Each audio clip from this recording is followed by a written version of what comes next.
नमस्कार दोस्तों। किसी ने कहा है राजनीति एक ऐसा खेल है जिसे चालाक लोग खेलते हैं और मूर्ख दिन भर इस पर चर्चा करते हैं।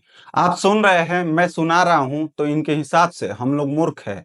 खैर छोड़िए इन बातों को। आज हम एक ऐसे टॉपिक पर बात करने वाले हैं जो भारतीय राजनीति में हलचल मचा रखा है। सवाल है प्रधानमंत्री नरेंद्र मोदी। मोदी जी ने हाल ही में आरएसएस प्रमुख मोहन भागवत से मुलाकात क्यों की?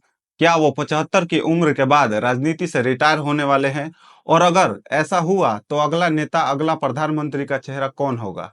इस वीडियो में हम तथ्यों को खंगालेंगे, थोड़ा विश्लेषण करेंगे और आपके सामने पूरी तस्वीर रखेंगे। तो चलिए शुरू करते हैं। और हाँ, वीडियो को लाइक करें, चैनल को सब्सक्राइब करना ना भूलें।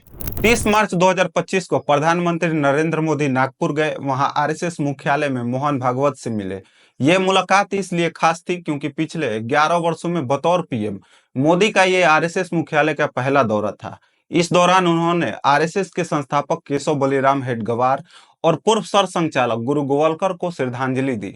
लेकिन सवाल ये है कि अचानक ये मुलाकात क्यों? कई लोगों का मानना है कि ये आरएसएस और बीजेपी के बीच रिश्तों को मजबूत करने की कोशिश थी। पिछले कुछ समय से दोनों के बीच तनाव की खबरें थी, खासकर 2024 के लोकसभा चुनावों के बाद, जब आरएसएस के कुछ नेताओं ने बीजेपी की रणनीति पर सवाल उठाए थे। तो क्या यह मुलाकात एक संदेश थी कि सब ठीक है, या फिर इसके पीछे कुछ और है? चलिए अगले सवाल पर आते हैं। अब बात करते हैं उस सवाल की जो हर किसी के दिमाग में है। क्या नरेंद्र मोदी 75 की उम्र के बाद रिटायर होंगे? दरअसल बीजेपी में एक अनौपचारिक नियम रहा है कि 75 साल की उम्र के बाद नेता बड़े पदों से हट जाते हैं। इसका उदाहरण है लाल कृष्ण आडवाणी, मुरली मनोहर जोशी और यशवंत सिन्हा जैसे दिग्गज, जिन्हें 75 के बाद सक्रिय राजनीति से हटा दिया गया। मोदी जी आने वाले 17 सितंबर 2025 को 75 साल के हो जाएंगे।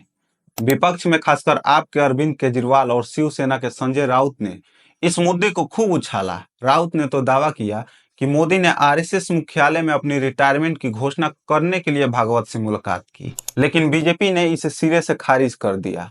महाराष्ट्र के सीएम देवेंद्र फडणवीस ने कहा, मोदी जी 2029 में भी पीएम बनेंगे। उनकी सेहत और ऊर्जा देखिए, रिटायरमेंट का सवाल ही नहीं उठता। गृह मंत्री अमित शाह ने भी कहा कि बीजेपी के संविधान में ऐसा कोई नियम नहीं है।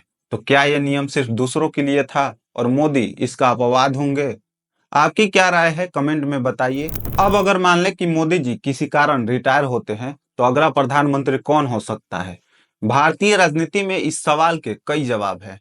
अमित शाह मोदी के सबसे करीबी और बीजेपी के चाणक्य कहे जाने वाले अमित शाह को सबसे मजबूत दावेदार माना जाता है। योगी आदित्यनाथ, यूपी के सीएम योगी की हिंदुत्ववादी छवि और सख्त प्रशासन उन्हें युवाओं और कट्टर समर्थकों में लोकप्रिय बनाता है, लेकिन उनकी स्वीकार्यता पूरे देश में कितनी होगी, ये सवाल है। नितिन गडकरी, केंद्रीय मंत्री गडकरी अपनी साफ छवि और काम के लिए जाने जाते हैं। वो आरएसएस के करीबी भी हैं, लेकिन क्या वो शीर्ष पद के लिए दावेदारी करेंगे? इसके अलावा राजनाथ सिंह, जेपी नड्डा और देवेंद्र फडणवीस जैसे नाम भी शामिल हैं। लेकिन सच ये है कि जब तक मोदी सक्रिय हैं, कोई भी दावेदार खुलकर सामने नहीं आएगा। तो दोस्तों, तथ्यों को देखें तो मोदी और भागवत की मुलाकात के पीछे रिटायरमेंट से ज्यादा बीजेपी आरएसएस के रिश्तों को मजबूत करना और भविष्य की रणनीति बनाना लगता है। मोदी की सेहत, उनकी लोकप्रियता और 2024 में तीसरी बार जीत को देखते हुए वो 2029 तक पीएम बने रह सकते हैं।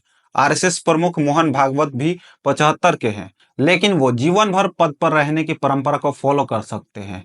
फिलहाल अगले पीएम की बात करना जल्दबाजी होगी। मोदी का करिश्मा अभी बरकरार है और बीजेपी में उनका कोई विकल्प नजर नहीं आता, लेकिन राजनीति में कुछ भी हो सकता है, तो भविष्य का इंतजार करेंगे। तो दोस्तों, आपको क्या लगता है, क्या मोदी जी रिटायर होंगे या 2029 में फिर पीएम बनेंगे?